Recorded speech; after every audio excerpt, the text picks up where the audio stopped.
At 6:18 that morning, a location manager called and asked why my name was on an incident report from a shoot I never attended. I sat upright because I had requested that night off weeks earlier and had never approved anyone to cover under my name. "Mallory, were you on site when the crew restarted?" she pressed, using the careful tone people use when lawyers may eventually listen. I looked across the bedroom at Declan's empty side and answered, "No, I wasn't there, and I never saw that report." He came downstairs 10 minutes later dressed for work, calm enough to make my pulse feel unreasonable. I set my phone beside his coffee and repeated the question exactly, watching his grip tighten on the mug before he smiled. "It's an administrative mistake," he said. "Brianna copied an old contact line, and she'll correct it before anyone cares." His phone lit twice against the counter, both messages from Brianna, and the second preview read, "Keep the version we agreed on." Declan flipped the phone face down, but not before I saw him check whether I had read it.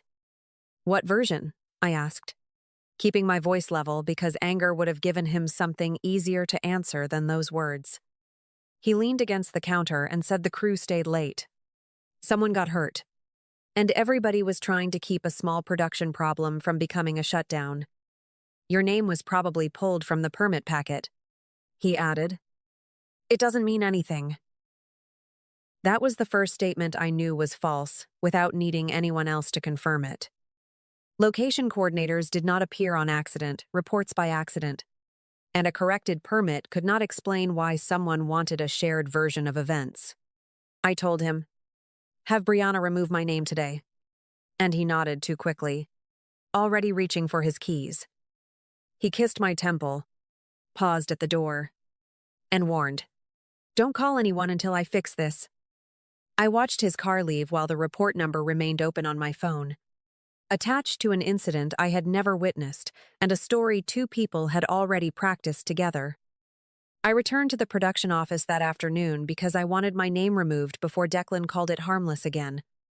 The coordinator handed over the permit packet and lowered her voice when I requested the incident materials. Nothing looked alarming until I placed the call sheet beside the equipment handoff log and gate record. The crew appeared to restart it 3 times, each attached to a document created by someone else. A grip remembered packing the damaged light before sunset, while an assistant recalled seeing it used during the final setup. The transportation captain showed a vehicle log, placing replacement equipment on site after the report claimed filming had resumed. Nobody accused Declan or Brianna, and nobody sounded certain enough to protect either of them. Each person described only the afternoon they had lived through, making the official version less stable with every answer. Grant Ellison arrived while I compared pages and introduced himself as the union safety representative assigned after the injury. He asked when the safety hold ended, who approved the restart, and whether the injured crew member had been moved before work continued. The room quieted because every answer pushed the timeline elsewhere. Grant looked across the table and asked, "Which time should I treat as real?" Declan and Brianna entered together before anyone answered. They stood close enough to seem prepared, with Brianna calling it a misunderstood pause and Declan insisting the paperwork would be corrected.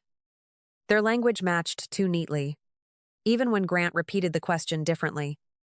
I watched Brianna glance at Declan before every response, then watched him finish 2 sentences. I had expected a clerical mistake and found people carrying separate memories of the same hour. Declan touched my arm and murmured, "Let me handle this." But Grant had requested copies of every version. I stepped away without answering, leaving Declan's hand suspended between us. By then, the problem was no longer that my name had been used. It was that nobody could explain what happened without checking which version Declan and Brianna wanted preserved. Olivia Mercer arrived 2 mornings later, carrying nothing more dramatic than a slim folder and a tablet. She introduced herself as the insurance investigator assigned to the claim, then asked for access to the gate records, the electronic lock history, the equipment delivery logs, and the crew time cards with the same calm voice she might have used to order coffee. Nobody stiffened when she spoke because none of her questions sounded personal. She was not looking for motives, only for minutes, and that difference changed the room before anyone admitted it. She laid 4 documents beside each other and quietly pointed to the timestamps without accusing anyone of lying. One record showed the stage reopened, while another still listed the area as restricted. And the electronic locks showed people entering after the official report claimed work had resumed.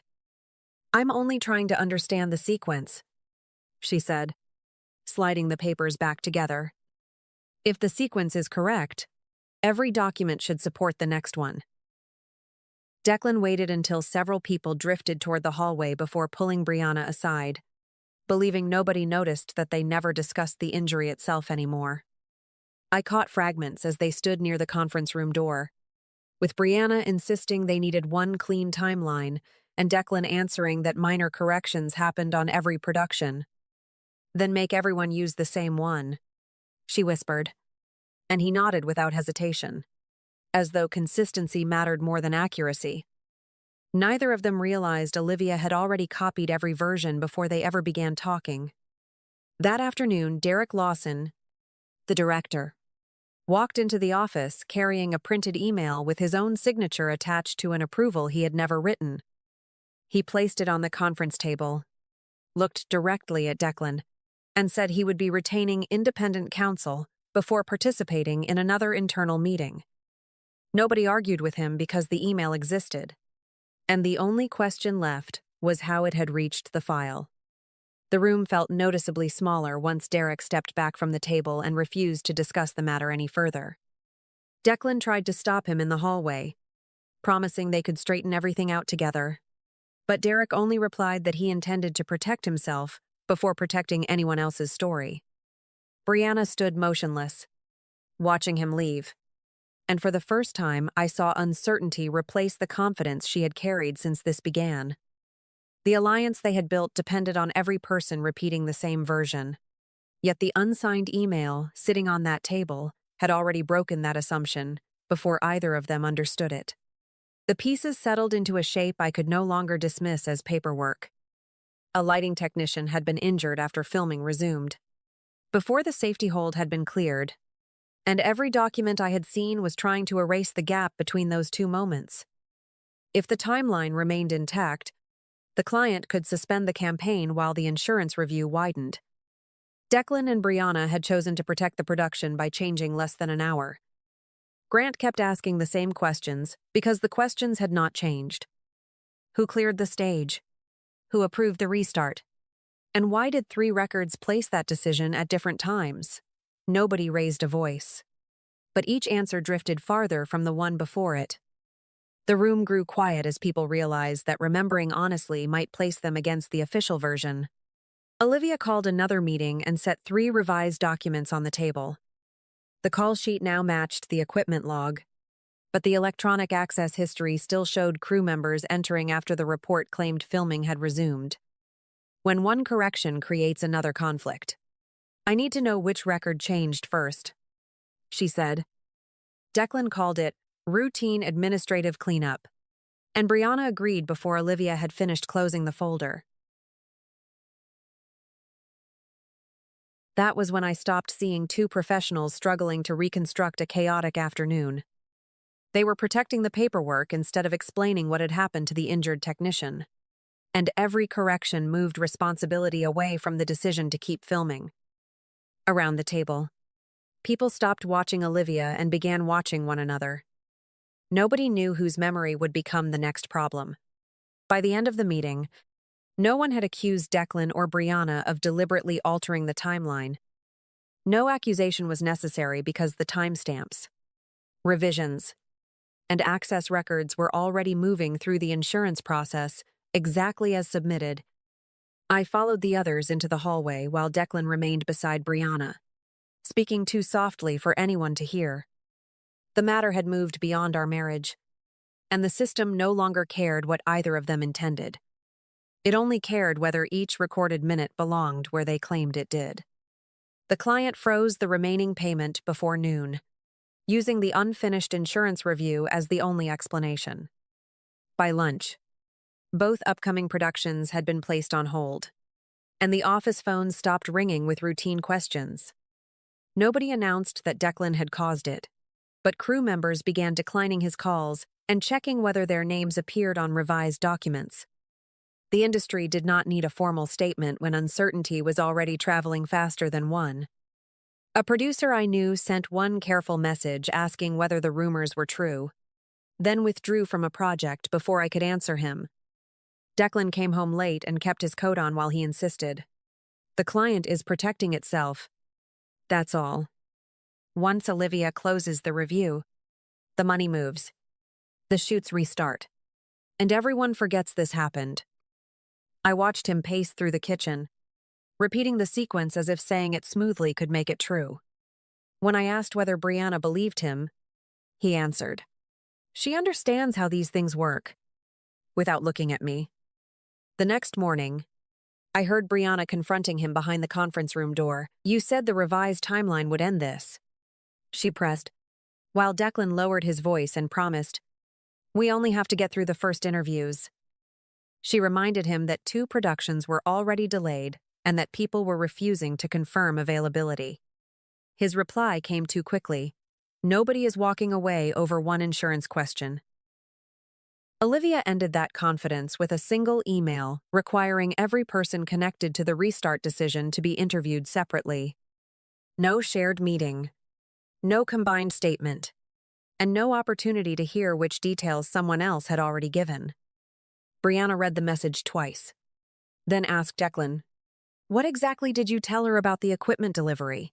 He stared at her long enough for the answer to become more frightening than any confession. By afternoon, their partnership had changed shape in front of me. They were no longer 2 people defending the same decision. They were 2 people calculating how much the other person remembered. Declan kept insisting they had agreed on everything, while Brianna answered, "We agreed before the records changed again." I left them standing beside the conference table, both guarding the same timeline and no longer trusting the only person who could help preserve it. The individual interviews produced exactly what Olivia had expected. Nobody tried to invent a new story because everyone believed they were repeating the last version they had been given. Yet the details refused to line up. One crew member remembered waiting outside the restricted area. Another remembered being called back inside. And a third described equipment arriving after filming had supposedly resumed. The differences were small on their own, but together they left no single timeline standing. Grant completed the union report without changing a word after the interviews ended. Olivia forwarded the insurance file to the company's legal department. And before the day was over, the client formally canceled the campaign. The production company opened its own internal review because the insurance process had reached a point where it could no longer rely on revised paperwork alone. Every decision followed the one before it, and none of them depended on anything I had said. Declan tried to convince Brianna that the interviews had gone well enough. She answered quietly, "You told me everyone remembered the same sequence." And he replied, "They remembered the important parts." She looked away before saying, "The important parts aren't matching anymore." Neither of them sounded angry. They sounded exhausted by trying to remember which version had belonged to which document. The accusations they had once aimed outward slowly turned toward each other. Declan insisted Brianna had suggested adjusting the timeline after the injury, while Brianna answered that he had approved every revision before anything was submitted. Neither denied the changes anymore. They only disagreed about who had decided the first one was necessary. I stayed outside every argument because there was nothing left for me to prove. Grant's report had been filed. Olivia's review had moved into the legal process, and the production company's investigation was already underway. My inbox filled with official updates instead of personal explanations. Each message confirming another step had happened without anyone asking for my opinion. For the first time since that early morning phone call, I understood that the truth no longer depended on memory. It was being assembled from records that none of them could rewrite again. The findings arrived one after another without drama because every organization finished only the part it had been assigned to review. Declan lost authority over the productions still under contract. Brianna's employment ended, and the projects that had once been waiting for signatures quietly moved on without either of them. Derek Lawson was cleared after the records confirmed the disputed approval had never come from him, while Grant closed the union file once every required step had been documented. Olivia submitted her final report. And after that, the process no longer belonged to any of us. The divorce papers were waiting on a small conference table when I met Declan for the last time. He looked older than he had only weeks before, not because of gray hair or sleepless nights, but because every sentence seemed to begin halfway through an explanation he had already repeated too many times. He folded his hands together and said, "I never thought it would reach this point. I signed my name without rushing because there was nothing left to negotiate." He searched my face as if I might finally offer the version of forgiveness he had rehearsed in his head. "I was trying to keep the production alive," he murmured, then added, "Everything grew bigger than I expected." I looked at the signed documents between us and answered, "It became bigger the moment protecting the production mattered more than telling the truth." He lowered his eyes, not arguing with the words, only watching the papers that neither of us would touch again. Outside, the parking lot felt almost empty compared with the crowded mornings I remembered from the beginning of the project. I walked toward my car while Declan remained standing where I had left him, holding nothing except the folder he had carried into the meeting. He did not call after me because there was no misunderstanding left to explain. The investigations had ended long before our marriage did. I drove away knowing the final consequences had never come from one dramatic revelation. They came from reports completed on schedule, interviews conducted separately, and records that refused to agree after too many revisions. Declan had once believed a corrected timeline could hold everything together.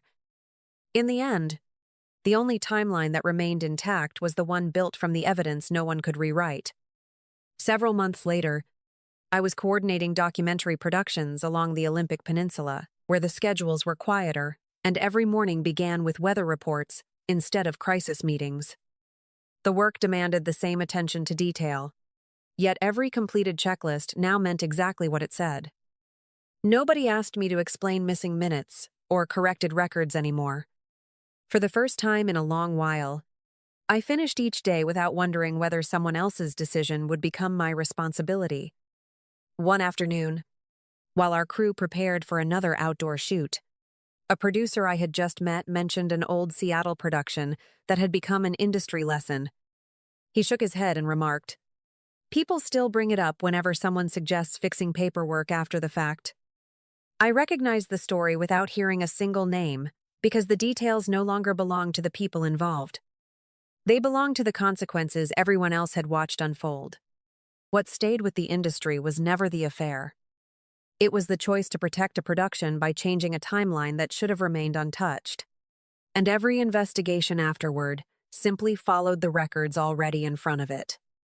I listened, thanked him for the coffee he handed me, and looked across another set being assembled exactly the way safety procedures required. As the crew finished unloading equipment, I caught myself reaching for my phone out of habit before realizing there was nothing left to check. No unexplained messages, no revised documents, and no version of the truth waiting for someone else to approve. I slipped the phone back into my pocket and walked toward the day's work with an ease I had almost forgotten existed. The hardest part of leaving had never been ending my marriage. It had been learning that peace begins the moment you stop carrying consequences that were never yours to hold.